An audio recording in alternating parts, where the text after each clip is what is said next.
In this world of science and technology, there are still some things which are beyond science. Smartphones and computer से भरी इस दुनिया में, विज्ञान से भरी इस दुनिया में आज भी ऐसी कई चीजें हैं जिनका कोई साइंटिफिक एक्सप्लेनेशन नहीं है, यानी आधुनिक विज्ञान आज भी नहीं समझा सकता। उन सारी मिस्ट्रीज में से सबसे मिस्टीरियस चीजों को मैं आपको दिखाता हूँ। ये सब चीजें आज के टेक्नोलॉजिकल दुनिया में रहने वाले लोगों को भी चौंका देती है। ये चीजें टेक्नोलॉजी के परे है। Let's explore the mysterious ocean area. सितंबर 8, 1980 1.5 लाख टन लोहे के साथ डर्बीशायर नाम का एक जहाज अपने डेस्टिनेशन की तरफ आगे बढ़ रहा था। टाइटैनिक से 2 गुना बड़ा और सबसे रेप्यूटेड जहाज होने के चलते जहाज के अंदर के लोग सपने में भी नहीं सोच सकते थे कि इस पावरफुल जहाज में इन्हें कुछ हो सकता है। पर एक दिन बाद सितंबर 9, 1980 को ये डर्बीशायर जहाज और इनका पूरा क्रू एक रहस्यमयी कारण के चलते समुद्र पर से गायब हो गया। उस समय की ये ब्रिटेन की सबसे बड़ी शिप थी। कोई नहीं समझा सका कि ये आखिर गायब कैसे हुआ। इतने एक्सपीरियंस्ड मेंबर्स के होने के बावजूद भी एक ऐसा जहाज जो कोई सोच भी नहीं सकता था कि इसके साथ ऐसा कभी होगा, वो आखिर कहाँ चला गया। जापान के पास ही ये जो एरिया देख रहे हो आप, इसी की बात कर रहा हूँ मैं। द मिस्टीरियस ओशन एरिया सुन के आपको ये लग रहा होगा कि यहाँ बर्मुडा ट्रायंगल के बारे में बात हो रही है। बर्मुडा ट्रायंगल में तो जहाज और एरोप्लेन्स तो गायब होती ही है, उसके बारे में तो सभी को पता है। पर इस एरिया के बारे में बहुत कम ही लोग जानते हैं। इसका नाम है द ड्रैगन्स ट्रायंगल। इस रहस्यमयी एरिया में हजारों जहाज और एरोप्लेन्स गायब हुए हैं। इतने गायब होने के घटनाओं को देखकर हर किसी को लगता था कि इस जगह पर जाके इसकी रिसर्च करनी चाहिए कि यहाँ आखिर हो क्या रहा है। और इसी के चलते इस एरिया के बारे में और पता करने के लिए जापान की एक गवर्नमेंट शिप को भी भेजा गया था, ये जांच करने के लिए कि जहाजें आखिर जाती कहाँ हैं। कई जगहों से रिसर्च टीम को बुलाया गया, 100 से भी ज्यादा वैज्ञानिकों को बुलाया गया जो इन सब पैरानॉर्मल चीजों में एक्सपर्ट थे। वो शिप पूरी तैयारी के साथ गई तो सही, पर वापस कभी नहीं आई और कहाँ चली गई किसी को नहीं पता। मतलब समझ रहे हो कि रिसर्च करने वाली टीम भी वहाँ से गायब हो गई। उसके बाद गवर्नमेंट भी फिर से किसी भी शिप को उस जगह पर आज तक नहीं भेजी। विकिपीडिया में इस जगह के बारे में पढ़ोगे तो आपको ये पैरा देखने को मिलेगा। And that this ship too vanished and finally that the area was officially declared a danger zone। मतलब उसके बाद इस जगह को ऑफिशियली एक डेंजर जोन घोषित कर दिया गया, जिसे समझना वैज्ञानिकों की भी बस की बात नहीं है। बिना उस जगह जाए सिर्फ सैटेलाइट और मैप से उस जगह की रिसर्च की गई। तभी ये पता चला कि ये बिल्कुल बर्मुडा ट्रायंगल की तरह ही एक त्रिकोण बनाती है। पर ये तो बस शुरुआत है। सबसे अजीब बात ये है कि ये बिल्कुल उसी अलाइंड पोजीशन में मौजूद है जहां बर्मुडा ट्रायंगल है। आप यहाँ देख सकते हो, ये दुनिया के इस साइड में है और वो दुनिया के उस साइड। क्या ये एक इत्तेफाक है? और इसी के चलते ये भी माना जाता है कि इन दोनों जगहों का आपस में कोई कनेक्शन है, क्योंकि ये कोई इत्तेफाक नहीं हो सकता। और हर बार प्लेन्स गायब हो जाती है, इसे भी इत्तेफाक नहीं कह सकते। एक बार हो तो घटना, 2 बार हो तो घटना, 3 बार हो तो घटना, पर 1000 बार यहाँ ऑब्वियसली कुछ न कुछ तो गड़बड़ है। जापान की गवर्नमेंट की एडवांस्ड रिसर्च शिप को निगल गई, तब आप सोच ही सकते हो कि ये जगह कितनी खतरनाक है। इतने घटनाओं के बावजूद भी कई लोगों को लगता था कि ये सिर्फ बकवास चीजें हैं और कई जहाजें वहाँ जाने की हिम्मत भी करती थी, पर जिसने हिम्मत किया वो कभी लौट के वापस नहीं आया। पर यहाँ ऐसा क्या है जो यहाँ पर ऐसी घटनाएं होती है? बहुत सारी थ्योरीज यानी ऐसी बातें सामने आई जो ये समझाने की कोशिश करती है कि आखिर ऐसा क्यों होता है। जहाजें आखिर कैसे गायब हो जाती है। जापानीज लोगों के एक ग्रुप का ये कहना है कि इस समुद्र के नीचे बहुत सारे अननोन फोर्सेस मौजूद हैं। पैरानॉर्मल चीजें रहती है जो कि इन जहाजों को गायब करती है। उनका ये कहना है कि यहाँ पर ड्रैगन्स मौजूद हैं जो जहाजों को निगल लेते हैं। अगेन सुनने में अजीब लगता है, पर जब ऐसी वियर्ड घटनाएं होती है तो हमें विज्ञान के परे सोचने की जरूरत होती है। दूसरे ग्रुप का ये मानना है कि इस समुद्र के नीचे एक पोर्टल है जो जहाजों को दूसरे आयाम में खींच लेती है। ये पोर्टल सुरंग वाली थ्योरी का जिक्र बहुत लोगों ने बर्मुडा ट्रायंगल के केस में भी किया है। थ्योरिस्ट्स का ये मानना है कि ये पोर्टल जहाजों और एरोप्लेन्स को एक दूसरे दुनिया में ले जाती है।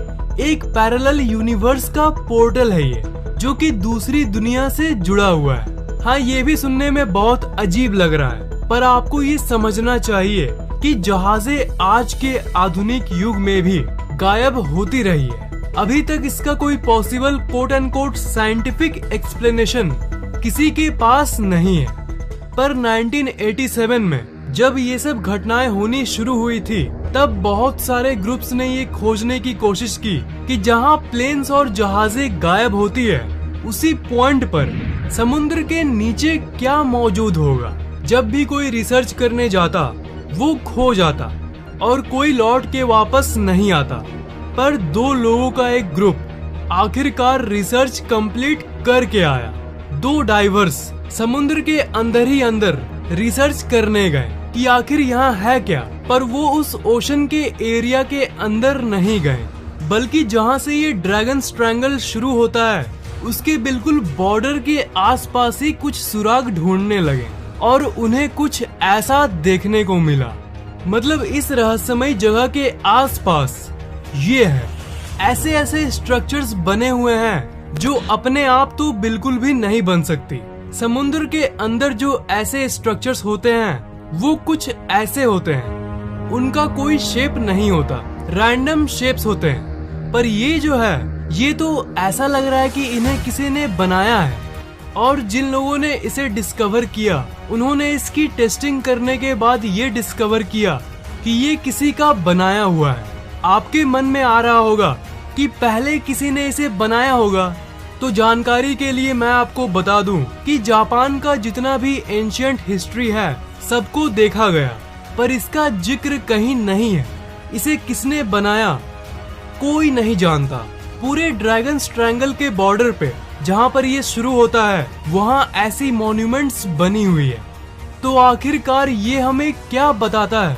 सोचने पे ये लगेगा कि ये कैसे हो सकता है, पर इन पत्थरों का और जहाजों के गायब होने का आपस में कोई ना कोई कनेक्शन जरूर है। एक वक्त के लिए कल्पना करो कि आप इस जगह पर गए हो, तो क्या आप जानते हो कि आप क्या क्या देखोगे? लोगों के अनुभव और उन रिपोर्ट्स की माने तो आपका कॉम्पास इस जगह काम करना बंद कर देगा और जितने इलेक्ट्रिकल इक्विपमेंट्स हैं वो ठीक से काम नहीं करेंगे। बिजली से चलने वाले उपकरण और इस जगह का आपस में एक बहुत बड़ा कनेक्शन है। वहाँ जाने के बाद अचानक मौसम बदलने लगेगा, लहरें उठने लगेंगी और लोगों ने तो ये भी कहा है कि उन्हें आसमान में अजीब सी चीजें दिखती है। उन्हें ये वर्लपूल दिखता है। हजारों लोगों ने ये रिपोर्ट किया है कि इस वर्लपूल के चलते ही बहुत जहाजें डूब जाती है। पर धरती के इतने बड़े समुद्र पे ऐसा असाधारण वर्लपूल इसी जगह पर देखने क्यों मिलता है? कई रिपोर्ट्स में ये भी कहा गया है कि उन्हें घोस्ट शिप्स देखने को मिलती है। ऐसी जहाजें देखने को मिलती है जिसमें कोई क्रू या कोई इंसान मौजूद ही नहीं होता। अब आप ही बताइए कि ऐसा कैसे संभव हो सकता है? ये घोस्ट शिप्स बहुत लोगों ने देखा है जब वो उस जगह से गुजरते हैं जहाँ से ये एरिया शुरू होता है। इन अजीब चीजों के साथ साथ और एक अजीब चीज होती है इस जगह पे। कई रिपोर्ट्स के हिसाब से यहाँ पर जहाजें टाइम डायलेशन को अनुभव करती है। टाइम डायलेशन मतलब एक एग्जाम्पल से समझो। मान लो आप कहीं गए हो घूमने और अपने फादर को आपने कहा कि मैं आधे घंटे में आ रहा हूँ और घड़ी देखकर आप आधे घंटे बाद ही आए, 8 बजे आप निकले थे और जब 8:30 बजा आपके घड़ी में, तब आप अपने घर पे हो। पर जब आप घर आए तो आपके फादर कह रहे हैं कि 8 दिन निकल गए। तो सोचो आपको कैसा लगेगा। इसका मतलब आपके लिए टाइम स्लो चल रही है। तो बर्मुडा ट्रायंगल और ड्रैगन्स ट्रायंगल दोनों जगहों पर ऐसी घटनाएं भी हुई है।